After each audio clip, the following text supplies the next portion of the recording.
Hello friends, hope all you are fine and doing well. Welcome to our channel UG Moltech. In today's video, we are going to see how to create points in Unigraphics NX. In this Siemens NX tutorial video, we will guide you through the essential concept and functionality of points in Unigraphics NX or Siemens Unigraphics NX.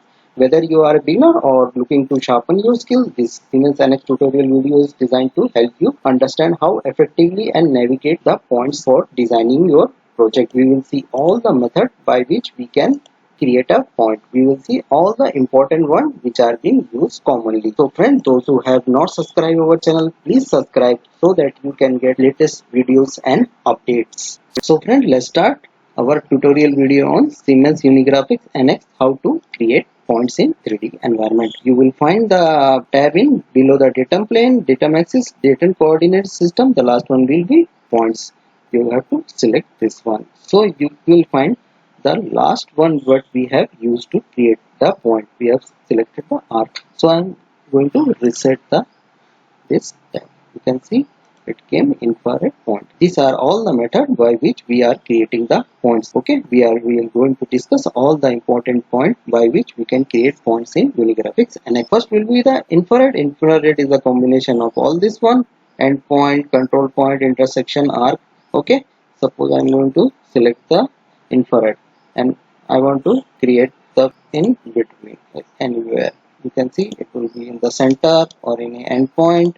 Okay, I'm just going to apply it. A point will be created. Suppose I want to create in this endpoint, a point will be created. Okay, basically the infrared is a combination of all these methods. So second bulb will be cursor location. Basically wherever you will locate your cursor and tap it, a point will be created. A point is been created. If you want to here, a point will be created. Basically mostly we are not going to use, because anywhere randomly we are not going to make a point. So the next one will be existing point. So existing point, suppose you want to use this point, okay, and create one more point. Okay, so minus y, I am going to select minus 10. A point will be created. See, one more point is created. Okay, friend, this is existing point method by which we can create a one more point. So the next one will be, friend, the end point. Anywhere you can, if we want to create a end point, see here a point will be created at end of the this edge. Okay, or you want to create here, it will create. If you want to create here, it will create a point at the end. Okay friend, I hope you have understand up to this one.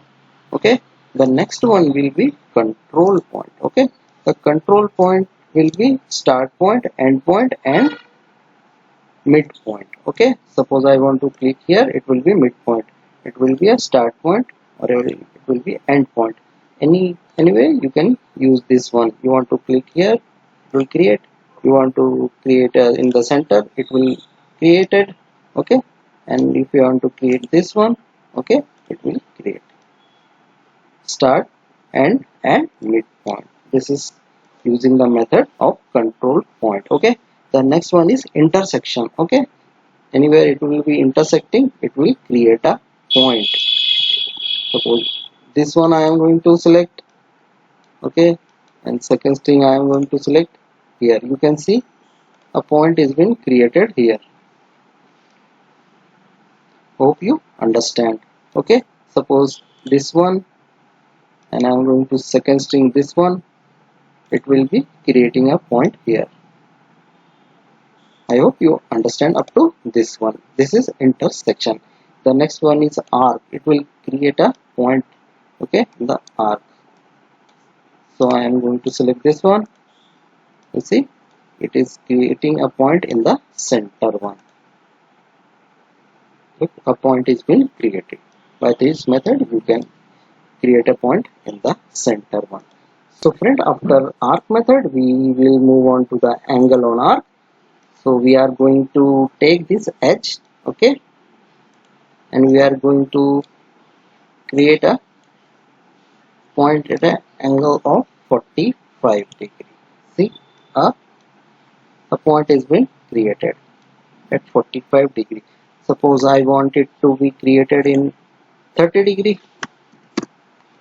Okay, the point will move to 30 degree. Here you can see. Okay, a point is been created. So the next method after angle on arc is quadrant point. Okay, basically this one is like you have to select this one. Basically, 12, 3, 6, 9, it will move like this. Okay, you can create 4. Okay, this you can create at the quadrant, 4 quadrant points. This is 12, 3, 6 and 9. You can create point. Okay, I'm going to create the point in all the directions. See, all points are being created. Basically, you can take 4 quadrant points. I hope you understand how to create points in Unigraphics NX up to this one. Okay, the next one is after quadrant point is point on curve or edge. Okay, you can create a point.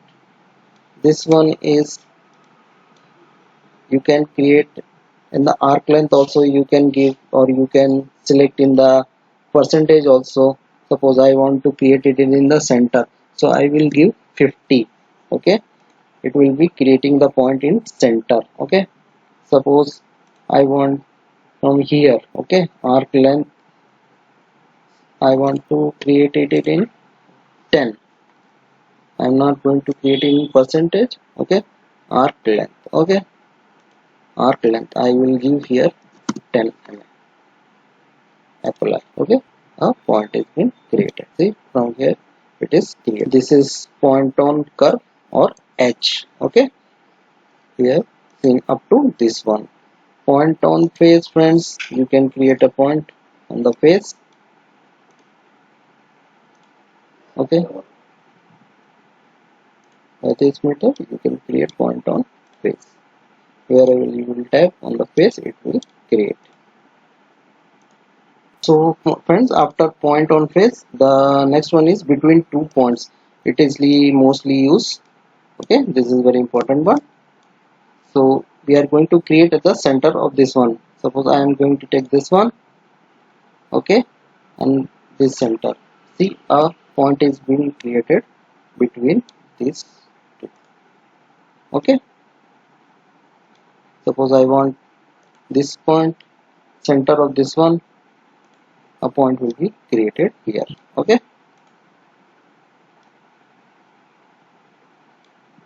suppose I want to create this one and this one, a center point will be created. Okay, this is the method between 2 points. You can create a point in 3D environment. So friends, the next one will be spline expression. These are all rarely used.